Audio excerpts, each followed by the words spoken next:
Yo, I'm Justin Newlam, and you're just in time for a talk on the Yu-Gi-Oh manga. So today's discussion is going to be less of a proposal of change or something, and more just a recommendation, because I want to say recently, but honestly it's going back quite a little ways now, almost a year. I picked up the Yu-Gi-Oh manga pictured here. I don't know if it's particularly a different version from other later ones. I think it's the first, or at least the English release of the first, and it's split into 3 parts, and I got through the first part and found that the second part was going to have something of a tonal shift and dropped it, been meaning to get back to it, and so this is a recommendation for the first part because I really did enjoy that first part for explicitly a lot of the very different themes and ways of storytelling that were in it compared to what I was familiar with from, for instance, the first season of the anime. Specifically, the fact that from where I'm finding out that second part of the manga starts, the focus on duel monsters, like, almost exclusively, kind of inundates, certainly, what the anime is all about, as well as apparently at least that second section of the manga, and I have a few thoughts on the storytelling using just duel monsters that I could go into somewhere else, but what I really want to talk about here and promote is the different take on Yu-Gi-Oh! Effectively entirely that first section of the manga has. So initially, there are a few chapters that end up dealing with this Duel Monsters game that introduce it and then use it, so forth. But by and large, that first set of chapters is centered more around games and puzzles in general, usually using sort of a puzzle or game of the day to be the center point of each individual story. But one of the other really fun little things that the author keeps throwing in is occasion to really sell the point that one of Yugi's primary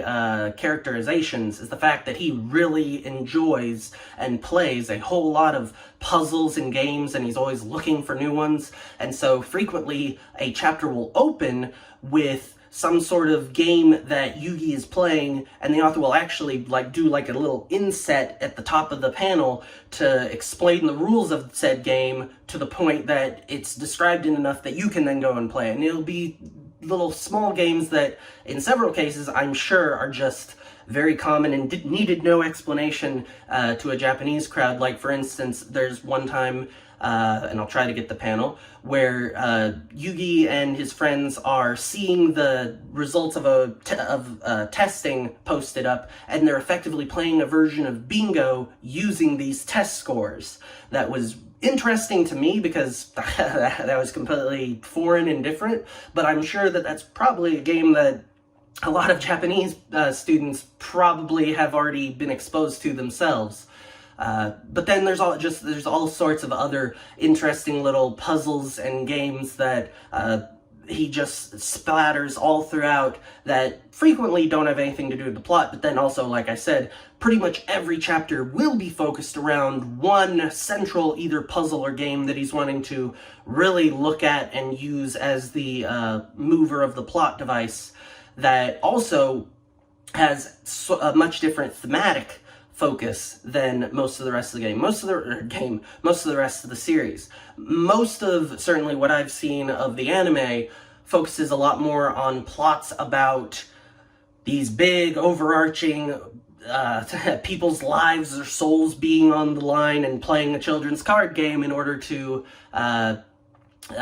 save the world or individual family members, and I'm not knocking that, I do enjoy that, but this initial run has a very different focus. Usually, there are a few times where people's lives are in danger, but by and large, most of the time, what's being sort of fought against is bullying of one form or another, or someone just being,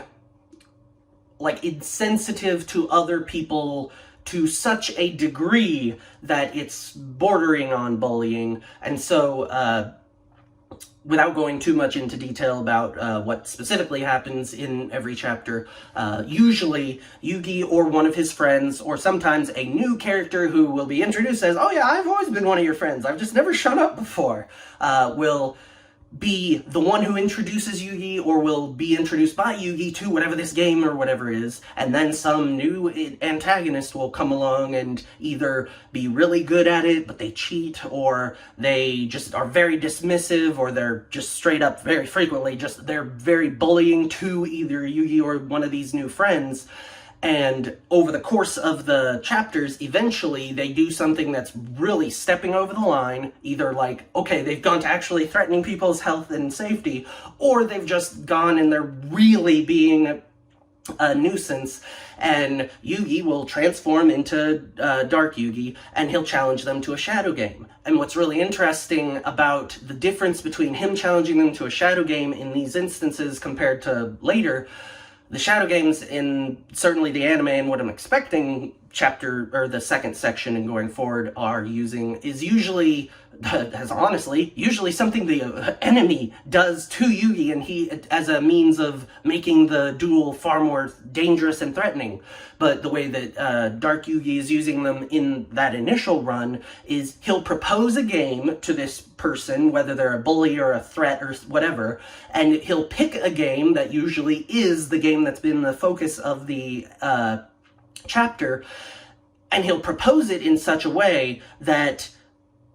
it really looks like he's setting himself up to lose, that he'll make a challenge that they have really no reason not to accept because it's usually in their favor. And then he doesn't then proceed to just always beat them. Usually the way that that ends up playing out is that he's not challenging them to beat them at this shadow game. He's invoking a shadow game because if you try to cheat at a shadow game, that is an instant lose. And usually, that's what Dark Yugi's plan is the whole time. He challenges them to this game that, by and large, if they would just play it as they've been offered, they would probably win. Or possibly win, certainly, because there are occasions where it's revealed that Dark Yugi is so good at games, he probably would win even when the odds are against him. But he rarely even needs to, because so frequently, as things are going, even if they are in the winning position, because they're the bad guy, they'll try to cheat. And they'll usually try to cheat in a way that's similar to the bad things that they've been doing, either to Yugi or to one of the friends. And boom, he'll catch them in that, and due to the rules of the shadow game, he gets to inflict a penalty game on them that usually is some sort of appropriate karmic comeuppance. That usually is some form of, hey, you were cheating and being horrible to either me or one of my friends earlier for this reason. Well, I'm gonna give you that. So much so that you will be punished by it now. And it's, to a degree, that formula does mostly describe every story up until about 2/3 through that first part, but it's just really enjoyable to me to see how many different avenues he takes with that, taking that base formula and altering it slightly, and like I said, just showing so many different interesting games, some of which are clearly knockoffs of existing properties. For instance, his Duel Monsters being a pretty obvious knockoff of other existing card games, but it's still very interesting, and even though some of them do feel kind of like knockoffs, most of them, it doesn't feel cheap because of that. It feels like an appropriate homage, which I'm sure is no small part of why, even though his Duel Monsters concept within the manga wasn't super original, it was worthy of developing so much further, to the point that, obviously, by the time of the anime, that was really just the entire focus. So, yeah, that's more or less my little spiel on why I really enjoyed that first part, and do eventually want to get back to reading the further parts, but I also really want you to have a chance to go look at that first part, especially if you've already seen a lot of what Duel Monsters and Yu-Gi-Oh as a show and so forth became later while really focused on the card game, I think it's really interesting to see this sort of different take that it had before becoming a lot more card game focused. So that's my little bit on it. Love to hear from you what you think about it, if you've already read it or if you plan on reading it in the comments, and I'll catch you next time.